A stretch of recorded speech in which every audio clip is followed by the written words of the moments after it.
Bashar al-Assad says his government was not responsible for chemical attacks on August 21st. Joining us now from Capitol Hill, Republican Congressman Mike Rogers, who's the chairman of the House Intelligence Committee. Good to have you on this morning. It's great to have you on. Thanks for having me. I appreciate it. Go Blue. I know you probably don't want to talk about football. Thank you very much. Yeah. 115,000 screaming fans. Unbelievable. It was unbelievable. It was a great game, too. I mean, it really was. So let's get on. Unless you're a Notre Dame fan, not such a good game. But I tell you, I'm a big Blue fan, so this is good. So let's get on to Syria here. And, you know, it's very interesting. If you look at the language coming out of the White House and the White House spokesman out of the State Department, they will never say that the intelligence tells them that Assad was responsible for the ordering of the attack. And they beat around the bush so much and use language that it certainly appears that it might have been actually one of his generals in his chain of control that actually did it on their own. Do you think this is an issue that we should be talking about more, that it may have been an out-of-control general?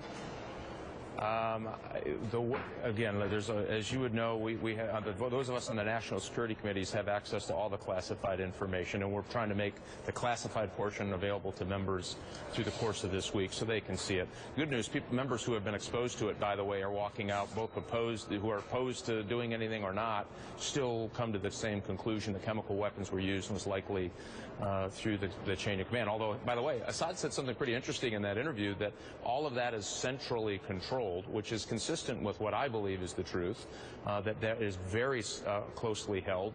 The units that handle it are really closely tied to the presidential palace and their senior military leadership. But so some notion that there's some rogue guy that decided to use chemical weapons, I don't buy it.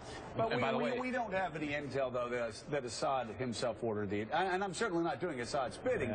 I just think this is very important for Americans to know. There's no intelligence out there that suggests Assad ordered the attack himself, is there? Well, I'm going to reject the premise of your question. That's like saying when the ships were firing missiles into Libya at the president's request that that particular commander didn't hear from the president himself. Well, no, he did not. But this notion that it has to be Assad picking up the phone, calling the guy saying launch the chemical attack. This is not the first attack. There have been, the British think 14. We're somewhere around 9 that we can conclusively, at least in my mind, say that the Assad regime used. And they escalated over time. And here's the other part you have to look at. What would have been the tactical advantage for the rebels to even use it? In this particular area, they were trying to deny the rebels a certain area. And what's important about that is we've seen that before. We've seen them use chemical weapons to deny the rebels, in one particular case, a logistics hub where they were, exchanging weapons and trying to get ammunition. They used chemical weapons to their advantage. And when nothing happened, by the way, in those cases, it got worse. So they escalated it and escalated, and then you saw what decided. Mr. Chairman, are you working hard to get, I was just talking to Bill Kristol. I've been a non-interventionist going all the way back against Bosnia, Kosovo, tripling the number of troops in Afghanistan, staying in Iraq for as long as Lindsey and John McCain and others wanted. But this seems to me to be quite a different matter. It's far more complicated. Do you find that other conservatives that don't like to intervene, like myself, do they understand that Syria is different than Bosnia, that's different than Kosovo? Not yet. And here's the problem. I think the president has done an awful job, on explaining foreign policy in general. You haven't seen him do any international foreign policy, national security type speeches of any magnitude in 5 years. And so what happens is he comes this week, really, to start his case on why this is important for U.S. national security interests.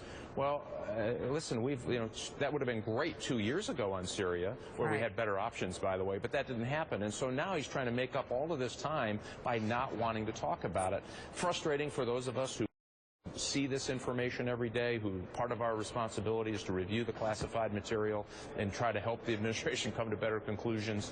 This is as serious as it gets for a couple of reasons. It's not just, if this is just about firing some missiles to punish Assad and then that's it, I think we make a serious mistake.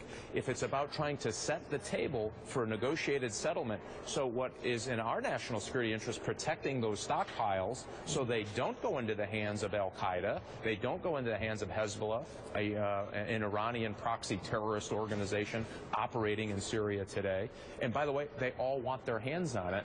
That should terrify everybody. It certainly terrifies me. So what is in our national security? How do we do this in a way that, I argue, gets to a negotiated settlement? If we allow this to continue, we're not going to get a negotiated settlement because the United States has no credibility on the ground there. Is that something the president needs to deal with tomorrow night? I mean, you've been very critical of poor relationships with Congress and poor messaging on this.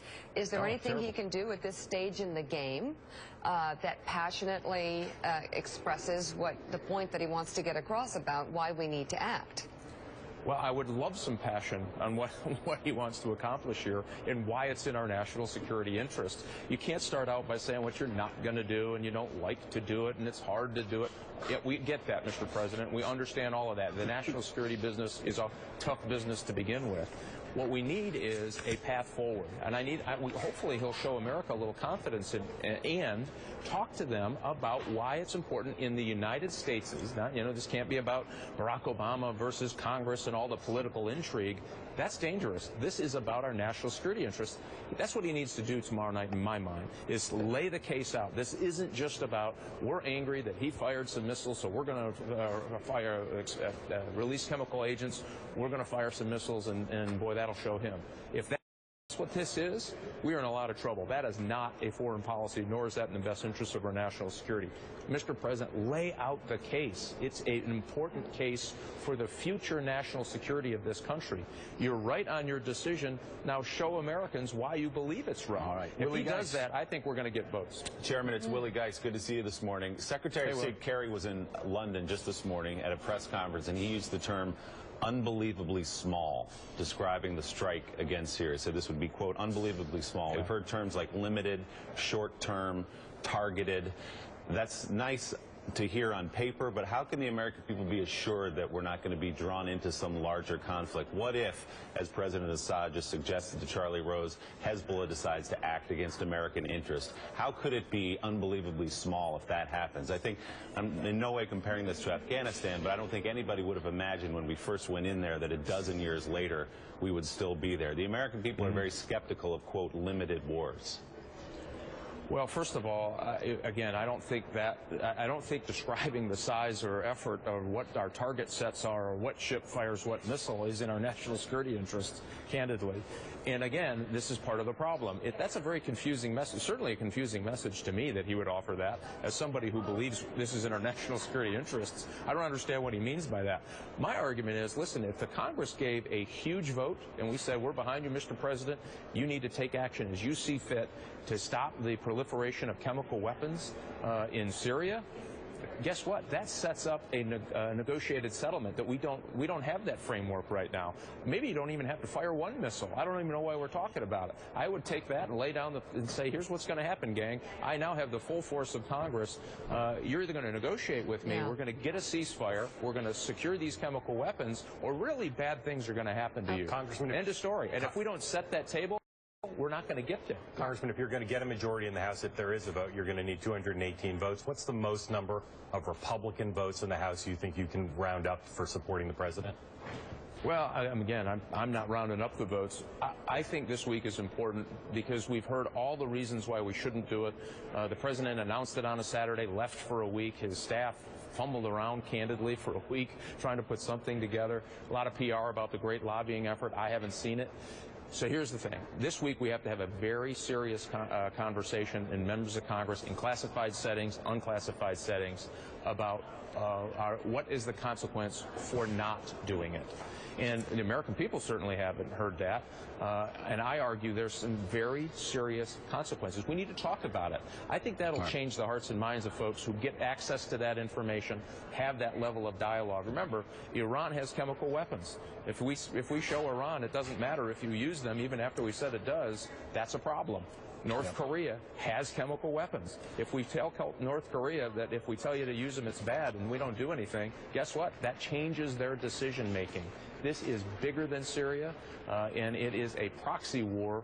And, of course, our friends, the Russians, are right in the middle of it as well. There is a lot of important issues we have to get through. Congressman Mike Rogers, thank you. Thank you, Mike. Very much. Thanks, guys. Very good to see you.